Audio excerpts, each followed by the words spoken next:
জওহরলাল নেহরুর সমাধি 52 একর জায়গা জুড়ে রয়েছে, মহাত্মা গান্ধীর সমাধি 44 একর জায়গা জুড়ে রয়েছে, ইন্দিরা গান্ধীর সমাধি 45 একর জায়গা জুড়ে রয়েছে, রাজীব গান্ধীর সমাধি 15 একর জায়গা জুড়ে রয়েছে, আর রাম মন্দির মাত্র 2.7 একর জায়গার উপর তৈরি হয়েছে। তারপরেও কিছু মানুষ বলছে ওই জায়গায় হাসপাতাল বা কলেজ হলে ভালো হতো। বারে ভাই বাহ।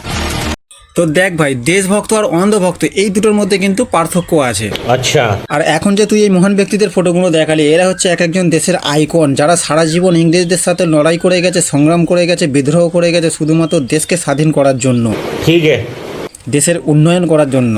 ঠিক আছে समझिया। এখনকার সরকারের মতো ট্রাম্পের কাছে গিয়ে নিজেকে বন্ধক রেখে আসেনি, বা নেতানিয়াহু ইসরায়েল সরকারের কাছে গিয়ে নাচানাচি করে আসেনি। আর মন্দির মসজিদ হচ্ছে এক একটা ধর্ম প্রতিষ্ঠান, যেগুলো বানানোর কাজ হচ্ছে ধর্মগুরুদের, সরকারের কাজ নয়। সরকারের কাজ হচ্ছে শিক্ষা প্রতিষ্ঠান বানানো, কর্মসংস্থান বানানো, চিকিৎসালয় বানানো।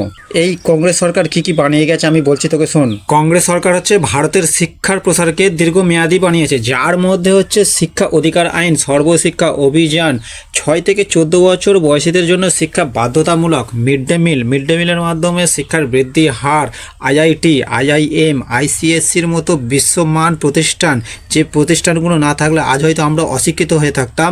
क्या बात है सर, क्या बात है सर, क्या बात, ये बात है। তো কংগ্রেস সরকারই এই সকল শিক্ষার প্রতিষ্ঠান করে গেছে বলে এই সোশ্যাল মিডিয়ায় এসে এত বড় বড় লেকচার মারছিস, না হলে জঙ্গলেতে অশিক্ষিতর মধ্যে পাতা গোবর গুড়িয়ে খেতিস আর ল্যাংটো হয়ে সারা জীবন জিঙ্গালালা হু করেই কাটিয়ে দিতিস।